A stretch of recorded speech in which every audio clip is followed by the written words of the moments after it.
What if I could prove to you that Magic Johnson is closer to being the GOAT of basketball than he is to falling behind Steph Curry as the greatest point guard ever? Wouldn't that be magic? Welcome to the case for Magic Johnson. All right, what's going on, everyone? And welcome back to the home studio. So if you're new here, I'm not a Steph Curry hater. In fact, I have Steph ranked 9th all time, ahead of guys like Kobe and Hakeem Olajuwon. So where I want to start this video is actually by defending Steph, because if you ask someone like Michael Jordan, who he thinks is the greatest point guard ever, or really a lot of old heads, their case is that Steph isn't actually even a point guard at all. Steph Curry is very close, but not in front of Magic. You must define point guard to really have a serious debate. Steph Curry is by far the best shooter of all time. Yes, his movement has created many shots for his teammates. He's a career 43% three-point shooter. By the way, Magic has 5 NBA championships. Wow. That quote this morning at 5:45 was from Mr. Michael Jeffrey Jordan. Wow! And respectfully, I just think that's kind of a dumb argument, because if we're going to play that game and say that Steph's not a point guard, well then I would argue LeBron James is. And then none of this matters because LeBron's the greatest point guard ever. End of discussion. All right, so for like the next minute, we're just going to go band for band, right hook for right cross, trading punches with these two in terms of the accolades, because I think that's going to kind of just prove my point as is. Look, compared to Steph Curry, Magic Johnson has an extra MVP, an extra championship, 2 more finals MVPs, 2 more All-Star appearances. Magic Johnson made 9 first-team All-NBAs. Steph made 4. Now, sure, you could go, hey, Steph won 2 scoring titles to Magic's none, but then I would counter and say that, well, Magic won 4 assist titles to Steph's none. In fact, Magic Johnson statistically has Steph beat in pretty much every single category other than shooting and scoring. But no shit, right? Like, no one here is sitting and arguing that Magic was the better scorer or that Steph was the better all-around player. But that's what I think we kind of need to dig into, because to me, in a vacuum, I don't think you can argue that Steph Curry was the better player than Magic Johnson. You got to remember, Magic Johnson was a legit 6'9" in an era where tall point guards were not a thing. He was the prototype. And therefore, he was a better rebounder than Steph. He was a better, I would say, all-around defensive player than Steph. Neither guy was great, but that's not here nor there. Magic was one of the greatest, if not the greatest playmaker of all time. He's maybe the best fast break player of all time. Magic could score in the post. Magic could just do more on a basketball court than Steph, and it's not like Magic couldn't score. I mean, at his peak, Magic was still putting up like 25 points a game. So there's this theory in basketball about floor raising versus ceiling raising. It's kind of a nerdy topic, but it makes a lot of sense, right? Where Magic Johnson, if you put him with a bunch of castaways in the NBA, would raise the floor of that team to at least like a playoff team, in a way that only maybe, LeBron James and, I don't know, Tim Duncan and maybe Shaq could. But Steph can raise the ceiling of a team from fringe playoff team to contender because his skill set fits in so easily with, any star, any other players, and any system. But then again, Magic Johnson is and was the system of maybe the best system we've ever seen. So it kind of just comes down to what you want. But again, objectively, if we're looking at accolades and if we're looking at overall abilities on the court, to me, there's just no argument for Steph. The answer is Magic Johnson. That's the thing about playing in today's NBA, though. Like, you're not allowed to struggle. Everything is magnified, and I'm sure Steph feels a lot of pressure, especially as he tries to chase Magic Johnson as the greatest point guard ever, to carry his team and live up to these expectations. I mean, even I feel that. I'm not saying I'm Steph Curry or anything, but hey man, everyone has their own battles. As a YouTuber, not only do I have absurd expectations of myself, but like, it's on me to carry the business. I don't have a Kareem Abdul-Jabbar. I don't have a safety net of a 9 to 5. And I think a lot of people can relate to that sense of pressure, which is why I'm working with the sponsor of today's video, BetterHelp. BetterHelp is fully online, making therapy more comfortable and convenient. All you gotta do is fill out a questionnaire and you will be matched with a therapist from BetterHelp's diverse network of over 30,000 licensed professionals in as little as a couple of days. And hey, if the first therapist you connect with isn't the right fit, then no problem. You can easily switch for free. It's that easy to improve your mental health. So click the link in my description or go to betterhelp.com/Fenichel for 10% off your first month of therapy.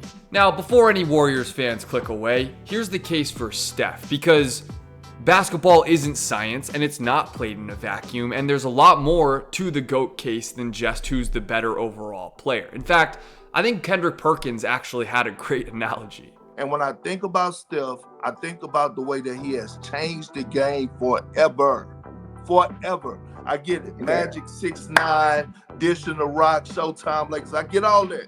If you want to put Magic there, that's your preference. It's just like people who want to drink Ciroc. Some people want to drink Ciroc. I like to drink Hennessy. At the end of the day, they get you drunk. And you know what? It's a great point, because for how different these two guys are as players on the court, clearly you can win championships, and a lot of them, with either guy as your number one. So the case for Steph is really just like, who even cares? You know, it's like arguing that scrambled eggs are objectively better than sunny side up. Like, no, they're just the same thing in different forms that kind of serve different purposes. And you know what? They both taste pretty good at the end of the day. Side note, don't get it twisted, I'm a sunny side up guy all day. But yeah, the GOAT case for Steph is really more of like an impact on the game case. You know, Steph Curry obviously is the greatest shooter of all time, and his skill set is really something that we've never seen replicated. Some guys have some elements, you know, Trae Young can obviously shoot from deep. Same with a guy like Damian Lillard. We've seen guys increase their volume, but nobody is Steph Curry. There's a reason why Klay Thompson, and how great of a shooter he is, just literally can't do what Steph does. It's the running around screens. It's the shooting off the dribble. It's the combination of all-time three-point shooting with all-time handles. We've just never really seen a guy like Steph. And now every kid at the youth level wants to play like Steph. He is the ideal play style if you're, just going and playing pickup at the park. When we're talking about the greatest players to ever play, you have to look at what they've done for the game. This is part of my argument against a guy like Kareem. I don't think Kareem really made any lasting impact on the top level of basketball. Steph has, and Steph has arguably more than anybody else. Steph is loved. You got to think, like, I was living in the San Francisco Bay Area in middle school. I went to 6th, 7th, and 8th grade up in San Francisco. And when I was there, this was like 2013 to 2015. This was when Steph Curry was exploding. So I saw it firsthand in the city how he revolutionized the way people cared about basketball in the Bay, and then seeing it, scale to nationwide status. Steph Curry was like the biggest thing in middle school. Keep in mind too, I was still a Wizards fan, still am to this day, but I would show up to school trying to convince people that John Wall was better than Steph. At a certain point, I pretty quickly realized Steph is kind of that dude, and there are levels to this. But again, if I was trying to make the case for Steph, I would say that it's marginal who the better player was. It's marginal in terms of accolades, and Steph's impact on the sport of basketball, because also don't forget, Magic Johnson's impact on the game was massive too. He saved the ratings in the 80s after they tanked in the 70s. Magic was the most popular in the NBA in his era too. But in terms of literally affecting how people play basketball, we've never seen anything like Steph Curry. And that should matter. But in the argument for the best point guard ever and the greatest point guard ever, it still doesn't matter enough. Before we wrap this up, I just wanted to give a few more notes and examples of what really made Magic so great, and why, again, I think there is just no argument for anybody else to be the greatest point guard ever. So in 13 seasons in the NBA, Magic never missed the playoffs once. Think about that. And especially think about that in comparison to someone like Steph Curry. He had maybe the greatest finals performance ever as a rookie in 1980. NBA Finals against a loaded Dr. J Philadelphia 76ers team. Kareem Abdul-Jabbar goes down with an injury, and rookie Magic Johnson steps up to play center and drops 42 points, 15 rebounds, 7 assists, and 3 steals. An absolutely just ludicrous performance to lead the Lakers to the title that year. The 1987 Showtime Lakers have an argument to be the greatest team we've ever seen.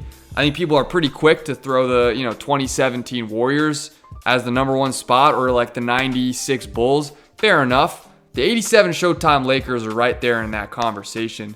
Magic Johnson was their best player in the finals that year against the defending champs Celtics and Larry Bird, Magic's biggest rival. Magic dropped 26 points, 8 boards, and 13 assists per game as averages for the series to lead the Lakers to the chip. He, of course, had the game-winning hook shot in Game 4.